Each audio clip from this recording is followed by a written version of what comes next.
오후 6시 퇴근길 지하철은 언제나처럼 붐볐다.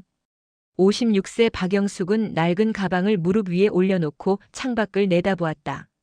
손가락 끝에는 실밥이 박혀 있었고 어깨는 뻐근했다. 35년째 바느질로 살아온 몸이었다. 작은 재봉 공장에서 하루 10시간씩 일하며 아들 하나를 키웠다. 남편은 도현이가 3살 때 교통사고로 세상을 떠났다. 그 후로 영숙은 단 한 번도 힘들다는 말을 입 밖에 내지 않았다. 그저 괜찮다는 말로 모든 걸 버텼다. 집에 도착하니 아들 김도현이 식탁에 앉아 있었다. 엄마, 오늘 일찍 들어왔네? 29살 청년이 된 도현은 이제 어머니보다 키가 한 뼘은 더 컸다. 취업 준비를 시작한 지 1년째 영숙은 아들이 좋은 곳에 취직하기만을 바랐다. 자신처럼 손에 실밥이 박히며 살지 않기를. 자신보다 더 나은 삶을 살기를. 영숙은 부엌으로 들어가 냉장고를 열었다. 시금치와 달걀이 있었다. 된장찌개라도 끓여야겠다고 생각하며 앞치마를 두르는데 아들의 목소리가 들려왔다. 엄마, 나 오늘 면접 봤어. 그래? 어디? 응, 중견기업인데 엄마 이상한 게 말이야. 영숙은 시금치를 다듬으며 대답했다. 뭐가? 회사 이름이 엄마가 옛날에 일하던 곳이랑 똑같더라. 대원물산. 그 순간 영숙의 손이 멈췄다. 시금치를 쥔 손에서 물이 뚝뚝 떨어졌다. 심장이 쿵 하고 내려앉는 게 느껴졌다. 귓가가 웅웅거렸다. 30년 전 그날의 기억이 순식간에 밀려왔다. 30가지 잠금 장치로 꽁꽁 잠가두었던 기억이. 엄마, 도연의 목소리가 멀리서 들렸다. 왜 그래? 괜찮아? 영숙은 애써 미소를 지으며 고개를 돌렸다.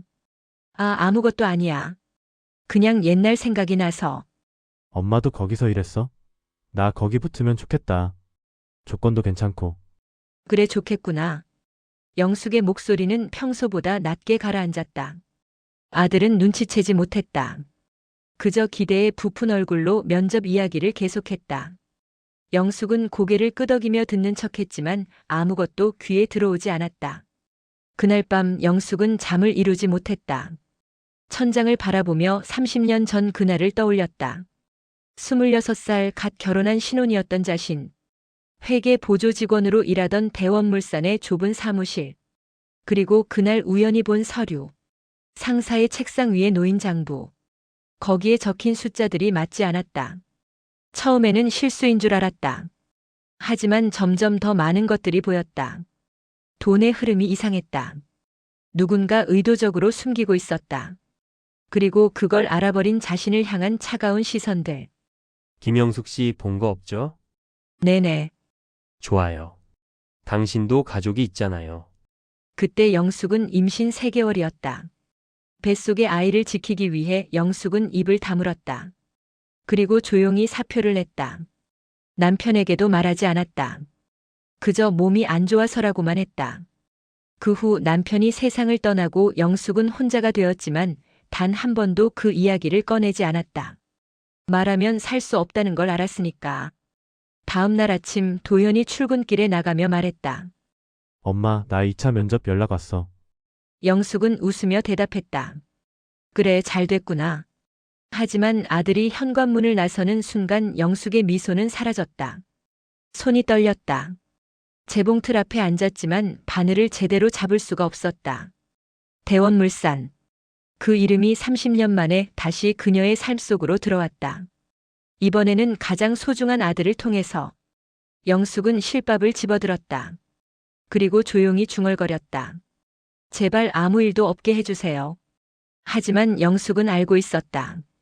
과거는 절대 그냥 사라지지 않는다는 것을. 특히 누군가 묻으려고 애쓴 과거는 더더욱.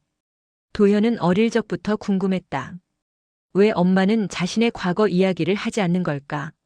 친구들 엄마는 옛날에 내가 회사 다닐 때는 말이야 하며 추억담을 늘어놓곤 했다. 하지만 영숙은 달랐다. 도현이 엄마도 회사 다녔어? 라고 물으면 응, 조금 일하고만 답했다. 어디서? 라고 재차 물으면 그냥 작은데라며 화제를 돌렸다. 초등학교 6학년 때였다. 사회 숙제로 부모님 인터뷰하기가 있었다. 도현은 설레는 마음으로 물었다.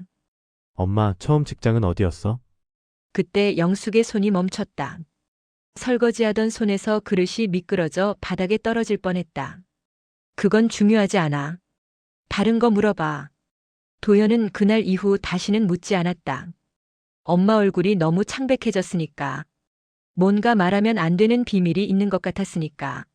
하지만 이제 29이 된 도연은 알았다. 어머니의 침묵에는 이유가 있었다는 것을. 그리고 대원물산이라는 이름이 그 이유와 관련되어 있다는 것을. 1995년 26살의 박영숙. 신혼의 설렘이 가시지 않은 채 첫 직장에 입사했다. 대원물산 수출입 중개업체. 작은 회사였지만 월급은 나쁘지 않았다. 영숙은 회계 보조 직원으로 일했다. 주로 장부를 정리하고 서류를 정리하는 일. 단순하지만 꼼꼼해야 하는 업무였다. 어느 금요일 저녁이었다. 상사가 급히 외근을 나가며 말했다. 김 대리, 내 책상 위에 있는 서류들 정리 좀 해줘요. 내일 아침까지. 영숙은 고개를 끄덕였다. 야근은 익숙했다. 상사의 책상으로 가서 서류를 정리하던 중 눈에 띈 장부 하나. 표지에 내부용이라고 적혀 있었다. 처음에는 그냥 지나쳤다. 하지만 뭔가 이상했다. 숫자가 맞지 않았다. 똑같은 거래 내역인데 금액이 달랐다. 하나는 5천만 원, 다른 장부에는 3천만 원. 영숙은 심장이 빨리 뛰기 시작했다. 더 살펴봤다. 여러 건이 그랬다. 차액은 어디로 간 걸까? 바로 그때였다. 거기서 뭐해? 등 뒤에서 들린 목소리에 영숙은 얼어붙었다. 전무였다. 회사의 실질적인 주인이나 다름없는 사람. 영숙은 황급히 장부를 내려놓았다. 죄송합니다. 정리하라고 해서. 전무는 천천히 다가왔다. 그리고 장부를 집어들었다. 차가운 눈빛으로 영숙을 바라봤다. 김 대리 본 거 없죠? 네, 아무것도. 좋아요. 당신도 이제 막 결혼했다면서요? 남편분은 뭐 하시죠? 그 질문이 협박이라는 걸 영숙은 본능적으로 알았다. 그날 밤 영숙은 임신 사실을 알았다. 산부인과에서 받은 진단서를 들고 집에 돌아왔다. 기쁜 마음도 잠시 회사에서 있었던 일이 머릿속을 떠나지 않았다. 남편에게 말해야 할까? 경찰에 신고해야 할까? 하지만 두려웠다. 전무의 차가운 눈빛이 떠올랐다. 다음 날부터 영숙을 향한 시선이 달라졌다. 동료들이 수군거렸다. 상사는 영숙에게만 유독 업무를 많이 줬다. 퇴근 후 전무가 엘리베이터 앞에서 기다리고 있기도 했다. 김 대리 조심해서 다녀요. 요즘 세상 위험하니까. 그 말의 의미를 영숙은 정확히 알았다. 일주일 후 영숙은 사표를 냈다. 개인 사정이라고만 썼다. 남편에게는 몸이 안 좋아서라고 말했다. 그리고 조용히 그 도시를 떠날 준비를 했다. 친정이 있는 곳으로. 남편이 물었다. 갑자기 왜? 회사에서 무슨 일 있었어? 아니, 그냥 우리 아기 건강하게 낳고 싶어서. 영숙은 배를 쓰다듬으며 다짐했다. 이 아이만은 지키겠다고. 내가 본 것, 내가 안 것 때문에 이 아이가 다치게 할 수는 없다고. 그렇게 영숙은 침묵을 선택했다. 30년 동안 단 한 번도 그 이야기를 입 밖에 내지 않았다. 아들에게도 남편에게도 누구에게도. 도연은 몰랐다. 어머니가 왜 과거를 말하지 않았는지. 그 침묵 뒤에 어떤 두려움이 숨어 있었는지. 하지만 이제 그 침묵이 깨질 시간이 다가오고 있었다. 2차 면접을 거쳐 도연은 대원물산에 입사했다. 첫 출근 날 도연은 새 정장을 입고 회사 문을 열었다. 29년 인생에서 처음 받은 정규직 계약서. 영숙은 아들을 배웅하며 웃었지만 그 웃음 뒤에 숨은 불안을 도연은 알지 못했다. 잘 다녀와. 힘들어도 참고 배워. 알았어, 엄마. 걱정 마. 하지만 영숙의 예감은 틀리지 않았다. 입사 2주째 도연은 이상함을 느끼기 시작했다. 그 같은 신입사원들은 외부 미팅에 동행하고 거래처 방문도 따라갔다. 하지만 도연에게는 그런 기회가 주어지지 않았다. 팀장은 늘 이렇게 말했다. 김 대리는 아직 사내 업무부터 익히는 게 좋겠어. 처음에는 배려인 줄 알았다. 하지만 3개월이 지나도 상황은 똑같았다. 동기들은 명함을 받아오고 프로젝트에 참여하는데 도현만 사무실에 남아 자료 정리만 했다. 더 이상한 건 상사의 질문이었다. 김대리, 부모님은 뭐 하시지? 어머니는 재봉 일하세요. 아버지는? 돌아가셨습니다. 어머니 혼자 키우셨구나. 대단하시네. 어머니 고향이 어디야? 경기도요. 예전에 어디서 일하셨는지 아나? 그 순간 도현은 등골이 서늘해졌다. 왜 상사가 어머니의 직장까지 묻는 걸까? 팀장의 눈빛이 평소와 달랐다. 뭔가를 확인하려는 듯한 시험하는 듯한 시선. 잘 모르겠는데요. 여러 곳에서 일하셨어요. 그렇구나. 팀장은 더 이상 묻지 않았지만 도현의 가슴은 답답했다. 4개월째 집에 이상한 전화가 걸려오기 시작했다. 영숙이 받으면 상대방은 아무 말 없이 끊었다. 도현이 받으면 낮은 목소리가 들렸다. 김도연 씨 맞으십니까? 네, 그런데요. 어머님 성함이 박영숙 씨 맞죠? 누구세요? 예전에 어머님과 같이 일했던 사람입니다. 연락처 좀 여쭤봐도 될까요? 무슨 일이신데요? 그냥 옛날 일 때문에. 도현은 불안감을 떨칠 수 없었다. 회사에서도 이상하고 집에도 이상한 전화가 오고 뭔가 연결되어 있는 것 같았다. 어머니에게 물어봐야 할까 고민했지만 영숙의 얼굴을 떠올리면 차마 입이 떨어지지 않았다. 그러던 어느 날이었다. 야근 중 팀장이 자리를 비운 사이 도현은 우연히 서랍을 열었다. 프린터 용지를 찾다가 잠기지 않은 서랍 하나를 발견했다. 안에는 오래된 파일 하나가 있었다. 표지에 95년 인사 기록이라고 적혀 있었다. 호기심에 펼쳐본 도현은 숨이 멎었다. 거기에 어머니의 이름이 있었다. 김영숙 회계 보조 1995년 3월 입사, 1995년 10월 사직. 그리고 그 아래 빨간 펜으로 쓰인 메모. 내부 보고 대상 접촉 금지, 가족관계 확인 필요. 도현의 손이 떨렸다. 심장이 미친 듯이 뛰었다. 이게 무슨 뜻일까? 왜 어머니가 내부 보고 대상이란 말인가? 왜 접촉 금지인가? 그리고 왜 가족관계 확인 필요라고 적혀 있는가? 도현은 다음 페이지를 넘겼다. 거기에는 더 충격적인 내용이 있었다. 95년 회계 부정 사건 관련자 명단. 10여 명의 이름이 적혀 있었고 대부분 처리 완료라고 표시되어 있었다. 하지만 어머니 이름 옆에만 미처리 추적 중이라고 적혀 있었다. 도현은 서류를 사진으로 찍었다. 손이 떨려 몇 번이나 흔들렸지만 겨우 찍었다. 바로 그때였다. 김대리 거기서 뭐해? 팀장의 목소리에 도현은 화들짝 놀랐다. 황급히 서랍을 닫았지만 늦었다. 팀장은 이미 모든 걸 봤다는 듯한 표정이었다.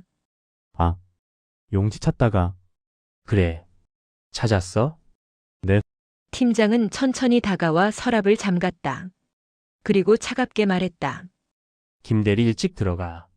오늘 야근은 필요 없을 것 같네. 도현은 가방을 챙겨 회사를 나왔다. 엘리베이터 안에서 핸드폰을 꺼내 다시 사진을 확인했다. 흔들렸지만 글자는 읽을 수 있었다. 김영숙 내부 보고 대상. 도현의 심장이 내려앉았다. 30년 전 어머니에게 무슨 일이 있었던 걸까? 그리고 왜 회사는 아직도 어머니를 추적하고 있는 걸까? 지하철을 타고 집으로 향하는 동안 도현의 머릿속은 복잡했다. 이제는 물어봐야 한다. 어머니가 아무리 숨기려 해도 더 이상 모른 척할 수 없다. 그래야 어머니도 지킬 수 있다. 도현은 주먹을 꽉 쥐었다. 집 현관문을 열며 결심했다. 엄마, 우리 진짜 이야기해야 해. 집 현관문을 열었을 때 어머니는 재봉틀 앞에 앉아 있었다. 평소와 다름없는 모습이었다. 낡은 재봉틀 소리, 형광등 불빛 아래 구부정한 등. 하지만 도현의 눈에는 이제 달리 보였다. 30년 동안 무언가를 숨기며 살아온 어머니의 뒷모습이. 엄마, 도현의 목소리에 영숙은 고개를 돌렸다. 아들의 표정이 심상치 않았다. 평소처럼 밥 먹었어? 라고 물을 수가 없었다. 왜? 무슨 일 있어? 엄마, 나 오늘 회사에서. 도현은 말을 잇지 못했다. 어떻게 시작해야 할까? 어머니가 다치지 않게 물을 수 있을까? 하지만 더 이상 미룰 수 없었다. 엄마, 대원물산에서 무슨 일이 있었어? 그 순간 영숙의 얼굴이 하얗게 질렸다. 손에 들고 있던 실이 바닥에 떨어졌다. 무슨 소리야? 엄마 나 알아. 엄마가 거기서 일했던 거. 영숙은 벌떡 일어났다. 그건 다 옛날 일이야. 중요하지 않아. 중요해 엄마. 회사에 엄마 기록이 남아있어. 기록? 영숙의 목소리가 떨렸다. 30년 만에 듣는 그 이름, 그 회사, 그 기억. 모든 게 한꺼번에 밀려왔다. 도현은 핸드폰을 꺼내 사진을 보여줬다. 흔들린 화질이었지만 글자는 선명했다. 김영숙 내부 보고 대상 접촉 금지. 영숙의 다리에서 힘이 빠졌다. 주저앉듯 의자에 앉았다. 손으로 얼굴을 감쌌다. 엄마 이게 뭐야? 왜 엄마가 내부 보고 대상이야? 접촉 금지는 또 뭐고? 도현아, 엄마 제발 말해줘. 나 이제 어른이야. 엄마 혼자 짊어지지 마. 그 말에 영숙의 눈물이 터졌다. 30년 동안 단 한 번도 울지 않았다. 남편이 죽었을 때도, 돈이 없어 끼니를 걸을 때도, 손가락이 바늘에 찔려 피가 났을 때도 울지 않았다. 아들 앞에서는 늘 강한 어머니였다. 하지만 이제는 참을 수 없었다. 미안해, 도연아. 영숙은 떨리는 목소리로 말하기 시작했다. 그때 엄마가 26이었어. 1995년 가을, 신혼의 행복이 채 가시지 않았던 시절. 회계 보조로 일하던 영숙은 우연히 장부를 봤다. 상사의 책상에 놓인 내부 장부. 거기에는 회사의 비리가 적나라하게 드러나 있었다. 숫자가 안 맞았어. 똑같은 거래인데 금액이 달랐어. 누가 봐도 횡령이었어. 그래서? 그걸 전무가 알았어. 그 사람이 내게 물었어. 김대리 본 거 없죠? 그때 엄마는 너무 무서웠어. 영숙은 떨리는 손으로 물을 한 모금 마셨다. 그때 엄마는 임신한 걸 막 알았을 때였어. 너를 뱃속에 품고 있었어. 전무는 그걸 알고 있었어. 그 사람이 말했어. 당신도 가족이 있잖아요. 조심하세요. 도현의 주먹이 저절로 쥐어졌다. 협박한 거잖아. 그래, 협박이었어. 그 후로 이상한 일들이 생겼어. 퇴근길에 누가 따라오는 것 같았고, 집 앞에 모르는 차가 서 있었고, 엄마는 너무 무서웠어. 영숙의 목소리는 점점 작아졌다. 그래서 엄마는 도망쳤어. 회사를 그만두고 너희 아빠한테도 진짜 이유를 말하지 못했어. 몸이 안 좋아서라고만 했어. 그리고 조용히 이사를 했어. 아빠도 몰랐어? 응, 아빠는 끝까지 몰랐어. 그냥 엄마가 임신해서 일을 그만둔 줄 알았지. 도현은 가슴이 먹먹했다. 어머니가 30년 동안 혼자 짊어진 무게가 얼마나 무거웠을까. 그런데 왜 아직도 엄마를 추적해? 모르겠어. 엄마는 아무 말도 안 했는데. 신고도 안 했고 누구한테 말한 적도 없어. 그냥 조용히 살았을 뿐인데. 영숙은 얼굴을 들었다. 눈물로 범벅이 된 얼굴이었다. 도현아, 엄마가 본 걸 말하면 너는 태어나지도 못했을 거야. 그 사람들은 그럴 수 있는 사람들이었어. 그래서 엄마는 입을 다물었어. 너 하나만 지키면 된다고 생각했어. 도현은 어머니를 꼭 안았다. 작고 여린 어머니의 몸. 30년 동안 바늘에 찔린 손. 혼자서 아들을 키우며 버텨온 등. 엄마 괜찮아. 이제는 내가 엄마를 지킬게. 도현아, 엄마 혼자 짊어지지 마. 나도 이제 어른이야. 같이 해결하자. 영숙은 아들의 품에서 30년 동안 참아왔던 눈물을 쏟아냈다. 그날 밤 어머니와 아들은 새벽까지 이야기를 나눴다. 처음으로 어머니는 모든 것을 말했다. 그리고 처음으로 아들은 어머니의 진짜 삶을 알게 되었다. 밤은 깊었지만 두 사람의 마음에는 희미한 빛이 보이기 시작했다. 새벽 2시 거실 탁자에는 식은 보리차만 남아 있었다. 영숙은 눈물을 닦으며 계속 말했다. 30년 동안 한 번도 꺼내지 못했던 이야기들을. 도현은 어머니의 손을 꼭 잡고 들었다. 도현아, 엄마가 본 게 뭔지 아니? 장부 횡령 기록. 그게 다가 아니었어. 영숙은 깊은 숨을 들이쉬었다. 그 회사는 겉으로는 수출입 중개업체였지만 실제로는 더 큰 일을 했어. 정치인들한테 돈을 전달하는 통로였어. 장부에는 암호처럼 적혀 있었지만 엄마는 회계 일을 했으니까 알 수 있었어. 차명 계좌, 정치자금, 비자금 조성. 그런 단어들이 적혀 있었어. 도현의 얼굴이 굳었다. 그럼 엄마가 본 건 응. 개인 비리가 아니었어. 훨씬 더 큰 조직이 엮여 있었어. 그래서 더 무서웠어. 1995년 10월 어느 날 밤이었다. 영숙은 퇴근 후 집에 돌아와 남편에게 말하려고 했다. 하지만 말이 나오지 않았다. 만약 신고하면 어떻게 될까? 그 사람들이 가만히 있을까? 영숙은 텔레비전 뉴스를 봤다. 어느 고발자가 의문사했다는 소식이었다. 자살로 추정이라는 자막이 떴다. 영숙의 등골이 서늘해졌다. 여보, 나 회사 그만둘래. 왜? 무슨 일 있어? 아니, 그냥 임신했으니까 푹 쉬고 싶어서. 영숙은 거짓말을 했다. 남편을 지키기 위해서. 뱃속의 아이를 지키기 위해서. 진실을 말하면 가족 모두가 위험해질 거라고 생각했다. 하지만 회사를 그만두는 것만으로는 끝나지 않았다. 김 대리, 우리 한번 만납시다. 퇴직금을 받으러 간 날 전무가 영숙을 불렀다. 사무실이 아닌 외부 카페였다. 영숙은 떨리는 다리로 그곳에 갔다. 김 대리, 아기 축하해요. 전무는 웃고 있었지만 눈은 차가웠다. 고맙습니다. 그런데 말이야, 혹시 회사 일로 기억나는 거 있어요? 혹시 뭘 봤다거나. 아니요, 없습니다. 그래요? 그럼 다행이네. 사실 요즘 내부 감사를 하고 있거든요. 혹시라도 이상한 게 있으면 말해줘야 하는데. 영숙은 고개를 저었다. 정말 아무것도 모릅니다. 전무는 봉투 하나를 꺼냈다. 이거 퇴직금이랑 좀 더 드리는 거예요. 몸조리 잘하시고, 그리고 전무는 명함 한 장을 내밀었다. 혹시 연락처 바뀌면 꼭 알려줘요. 나중에 복직하고 싶을 수도 있잖아요. 그건 협박이었다.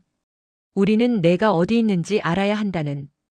영숙은 떨리는 손으로 명함을 받았다.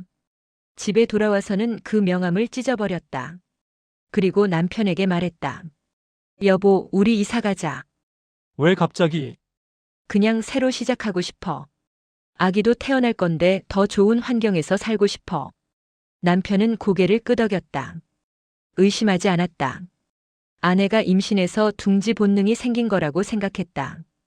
영숙은 친정이 있는 경기도로 이사했다. 전화번호도 바꿨다. 친구들과도 연락을 끊었다. 자신의 흔적을 하나씩 지워나갔다. 엄마는 그렇게 내 존재를 지웠어. 영숙의 목소리는 떨렸다. 직업도 지웠고, 과거도 지웠고, 나를 알던 사람들과의 관계도 지웠어. 오직 너 하나만 지키기 위해서. 엄마, 그런데 너희 아빠가 돌아가시고 나서 더 무서웠어. 혹시 그 사람들이 엄마를 찾으면 어떡하나. 혹시 너한테까지 손을 뻗으면 어떡하나. 그래서 더 조용히 살았어. 눈에 띄지 않게, 흔적 남기지 않게. 도현은 어머니의 인생이 얼마나 무거웠을지 상상이 갔다. 엄마 그런데 왜 아직도 엄마를 찾는 거야? 모르겠어. 엄마는 정말 아무 말도 안 했는데. 어쩌면 그 사람들은 불안한 거겠지. 혹시라도 엄마가 언젠가 입을 열까봐. 혹시라도 증거를 가지고 있을까봐. 증거? 영숙은 고개를 저었다. 없어. 엄마는 아무것도 가지고 나오지 않았어. 그냥 기억만 있을 뿐이야. 하지만 기억도 증거가 될 수 있잖아. 그래서 무서운 거야. 30년이 지났어도 그 사람들은 엄마를 놓지 않는 거야. 방은 고요했다. 시계 초침 소리만 똑딱거렸다. 도현은 어머니를 바라봤다. 주름진 얼굴, 거친 손, 구분 등. 그 모든 게 30년간의 두려움과 희생이 만든 흔적이었다. 엄마, 이제는 괜찮아. 응? 이제는 엄마 혼자가 아니야. 내가 있잖아. 영숙은 아들을 꼭 안았다. 30년 만에 처음으로 짐을 내려놓은 기분이었다. 말하지 못했던 이유를 드디어 말할 수 있어서. 그리고 더 이상 혼자가 아니라는 걸 알아서. 다음 날부터 도현은 움직이기 시작했다. 출근은 평소처럼 했다. 하지만 눈빛이 달랐다. 더 이상 회사가 시키는 대로만 움직이는 신입사원이 아니었다. 어머니를 지켜야 하는 아들이었다. 점심시간 도현은 회사 근처 카페에서 노트북을 펼쳤다. 핸드폰에 저장된 서류 사진을 확대했다. 95년 회계 부정 사건 관련자 명단. 10여 명의 이름이 적혀 있었다. 이 사람들은 지금 어디 있을까? 도연은 하나씩 검색하기 시작했다. 포털 사이트, SNS, 언론 기사. 그리고 놀라운 사실을 발견했다. 명단에 있던 사람들 중 3명이 이미 세상을 떠났다.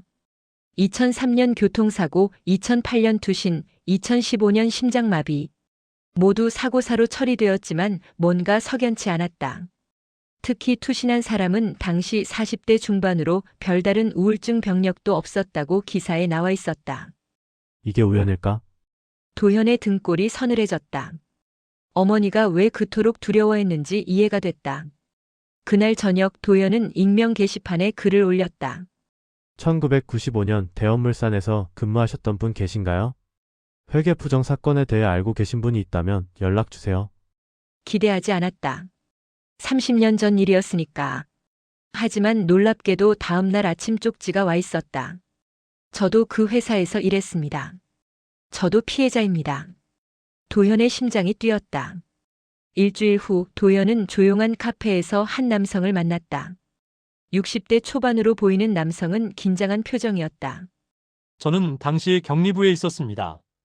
김 대리님, 어머님 성함이 박영숙 씨 맞으신가요? 네, 맞습니다.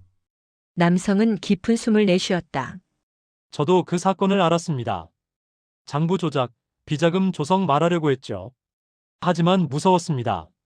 지금은요? 이제 더 이상 침묵하고 싶지 않습니다. 제 딸이 최근에 직장 내 부당한 일을 겪었는데 제가 아무것도 못 해줬습니다.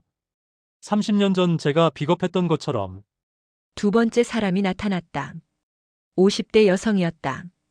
당시 비서실에서 일했다고 했다. 저는 문서를 타이핑하는 일을 했어요. 그 과정에서 많은 걸 봤죠? 누가 돈을 받았는지, 어떻게 돈이 움직였는지. 왜 이제 나오시는 거예요? 여성은 쓸쓸하게 웃었다. 제 아들이 최근에 직장에서 부당한 대우를 받았어요? 그걸 보면서 생각했죠. 내가 30년 전에 용기를 냈더라면 세상이 조금은 달라졌을까? 셋째, 넷째 사람이 나타났다. 모두 당시 대원물산에서 일했던 사람들이었다. 각자 작은 조각의 진실을 가지고 있었다. 도현은 그 조각들을 모았다. 회계장부, 차명계좌 명세, 정치인 이름이 적힌 메모, 비자금, 수수 증언. 퍼즐이 맞춰지기 시작했다. 우리 같이 할 수 있을까요? 도현이 물었다. 네 사람은 고개를 끄덕였다. 이번에는 물러서지 않겠습니다. 도현은 노동청에 제보했다. 익명으로 자료를 제출했다. 그리고 언론사에도 연락했다. 처음에는 반응이 없었다. 30년 전 일이었으니까. 하지만 포기하지 않았다. 탐사보도로 유명한 기자를 찾아갔다. 이 사건은 아직 끝나지 않았습니다. 피해자들은 아직도 감시받고 있고 회사는 여전히 영업 중입니다. 기자는 자료를 꼼꼼히 살펴봤다. 그리고 천천히 고개를 끄덕였다. 취재해보겠습니다. 석 달 후 기사가 나갔다. 30년 만에 드러난 대원물산 비리 피해자들의 침묵은 공포였다. 기사는 일면에 실렸다. 회계 부정, 비자금 조성, 그리고 내부 고발자들에 대한 협박과 감시. 모든 게 상세히 기록되었다. 영숙의 이름도 나왔다. 하지만 이번에는 내부 보고 대상이 아니었다. 피해자 박영숙 씨 56세. 검찰 조사가 시작되었다. 회사 간부들이 줄줄이 소환되었다. 30년 전 전무였던 사람은 이제 회장이 되어 있었다. 그는 결국 구속되었다. 도현은 회사에 사표를 냈다. 팀장이 불렀다. 김 대리 후회하지 않겠어? 후회는 엄마를 지키지 못했을 때 하는 겁니다. 도현은 담담하게 말했다. 그날 저녁 도현은 집에 돌아와 어머니를 안았다. 엄마 끝났어. 영숙은 신문을 펼쳐들고 있었다. 자신의 이름이 적힌 기사를. 눈물이 흘렀지만 이번에는 슬픔이 아니었다. 도현아 고마워. 아니야, 엄마. 엄마가 30년 동안 버텨줘서 내가 태어날 수 있었어. 이제 내가 엄마를 지킬 차례야. 밖에서는 저녁 햇살이 비쳤다. 30년 만에 처음으로 영숙의 어깨에서 무게가 내려갔다. 이번에는 누군가 침묵하지 않았다. 그리고 그 용기가 세상을 조금 바꿨다. 사건이 종결되고 석 달이 흘렀다. 봄이 왔다. 영숙은 여느 때처럼 재봉틀 앞에 앉았다. 하지만 뭔가 달랐다. 손이 떨리지 않았다. 30년 동안 늘 떨렸던 손이 처음으로 평온했다. 바늘이 천을 뚫고 지나가는 소리가 경쾌했다. 예전에는 그 소리가 마음을 졸이게 했다. 혹시 누가 문을 두드리지 않을까? 혹시 전화가 오지 않을까? 하지만 이제는 그냥 소리일 뿐이었다. 엄마, 아침 먹어. 도현이 부엌에서 불렀다. 요즘 도현은 아침을 챙겨 먹었다. 회사를 그만두고 새로운 일을 시작한 후로 생활이 규칙적이어졌다. 무슨 냄새야? 미역국. 오늘 엄마 생일이잖아. 영숙은 깜짝 놀랐다. 내 생일은 다음 달인데? 아니야. 오늘이 엄마의 진짜 생일이야. 도현은 웃으며 말했다. 30년 동안 숨죽이고 살았잖아. 오늘부터는 진짜 엄마의 인생이 시작되는 거야. 그래서 생일. 영숙의 눈시울이 붉어졌다. 아들이 이렇게 컸구나. 이렇게 따뜻한 말을 할 줄 아는 어른이 되었구나. 식탁에 마주 앉아 미역국을 떴다. 엄마, 오늘 어디 갈 데 있어? 응, 약속이 하나 있어. 누구? 그때 같이 했던 분들. 도현은 고개를 끄덕였다. 어머니가 이제 과거를 피하지 않고 마주한다는 게 기뻤다. 오후 2시 영숙은 조용한 찻집에서 네 사람을 만났다. 격리부에서 일했던 정민수 씨, 비서실에 있었던 이혜진 씨, 그리고 다른 2명의 피해자들. 모두 60대 전후의 나이였다. 오랜만이에요, 영숙 씨. 네, 그러게요. 서로 어색하게 웃었다.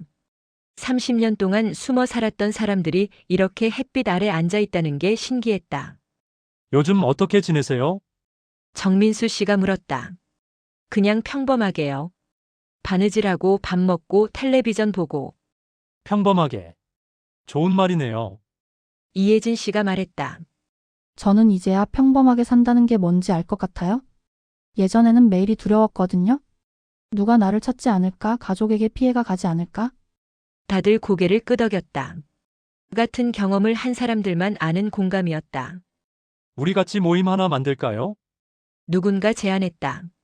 무슨 모임이요? 직장 내 부당함을 겪는 사람들을 돕는 모임이요. 우리처럼 침묵할 수밖에 없었던 사람들한테 용기를 주는 거죠. 영숙은 잠시 생각했다. 자신이 그럴 수 있을까? 30년 동안 숨어 살았던 사람이 이제 누군가를 돕는다는 게 가능할까? 하지만 문득 도연의 얼굴이 떠올랐다. 아들이 용기를 내지 않았다면 지금의 이 평화도 없었을 것이다. 좋아요. 같이 해봐요. 5사람은 손을 맞잡았다. 주름진 손들이었지만 따뜻했다. 저녁 때 집에 돌아온 영숙은 베란다로 나갔다. 작은 화분들이 놓여 있었다. 며칠 전 도연이 사온 장미 화분. 영숙은 물을 주며 생각했다. 예전에는 화분 하나 키울 여유가 없었다. 당장 내일이 두려웠으니까. 하지만 이제는 달랐다. 며칠 후, 몇 달 후를 생각할 수 있었다. 이 장미가 꽃을 피우는 걸 볼 수 있을 거라고 믿을 수 있었다. 엄마, 도현이 베란다로 나왔다. 뭐해? 화분에 물 주고 있어. 엄마, 내일 뭐 할 거야? 내일? 글쎄 바느질하고 저녁에는 도서관 강좌 들으러 가려고. 도서관 강좌? 응. 수채화 그리기. 해보고 싶었거든. 도현은 활짝 웃었다.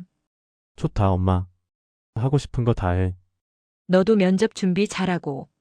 응. 이번에는 좋은 회사 갈게.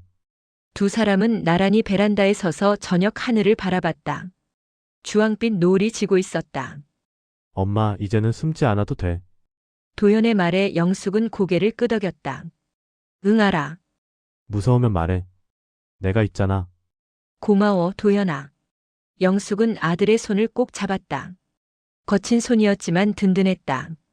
그날 밤 영숙은 30년 만에 처음으로 꿈 없이 잤다. 악몽도 없었고 새벽에 놀라 깨는 일도 없었다. 그저 깊고 평온한 잠이었다. 다음 날 아침 영숙은 창문을 열었다. 햇살이 쏟아져 들어왔다. 새들이 지저귀는 소리가 들렸다. 평범한 아침이었다. 하지만 영숙에게는 특별했다. 이 평범함이 얼마나 소중한지 이제 알았으니까. 재봉틀 앞에 앉았다. 바늘을 잡는 손이 떨리지 않았다. 천천히 정확하게 바늘이 움직였다. 영숙은 미소 지었다. 이제 괜찮아. 30년 동안 괜찮다고 말로만 했다면 이제는 정말 괜찮았다. 말하지 않아도 되게 된 하루. 숨지 않아도 되는 날들. 그게 박영숙이 평생 바라던 전부였다. 그리고 이제 그 바람이 이루어졌다. 여러분, 오늘 영숙 씨의 이야기는 여기까지입니다. 30년 동안 말하지 못했던 비밀. 혼자 짊어진 무거운 침묵. 하지만 결국 진실은 드러났고 용기는 세상을 바꿨습니다. 혹시 여러분도 말하지 못한 채 마음에 담아둔 이야기가 있으신가요? 누군가에게 털어놓지 못한 아픔, 혼자 견뎌온 시간들. 그 무게가 얼마나 무거웠을지 저희는 압니다. 하지만 기억하세요. 여러분은 혼자가 아닙니다. 언젠가는 말할 수 있는 날이 옵니다. 그리고 그때 여러분을 지켜줄 사람이 반드시 있습니다. 오늘 이야기가 작은 위로가 되셨다면 좋아요 한번 눌러주세요. 여러분의 좋아요 하나하나가 저희에게 큰 힘이 됩니다. 그리고 구독과 알림 설정도 꼭 부탁드립니다. 매일 여러분의 마음을 어루만지는 따뜻한 이야기로 찾아뵙겠습니다. 댓글로 여러분의 생각을 나눠주세요. 나도 비슷한 경험이 있어요. 영숙 씨에게 해주고 싶은 말 혹은 우리 엄마 이야기가 생각나네요. 무엇이든 좋습니다. 여러분의 한 줄 한 줄이 모여 또 다른 누군가에게 용기가 됩니다. 다음 이야기에서 또 만나요. 내일은 어떤 사연의 주인공을 만나게 될까요? 당신의 이야기가 누군가의 위로가 됩니다. 함께 해주셔서 감사합니다.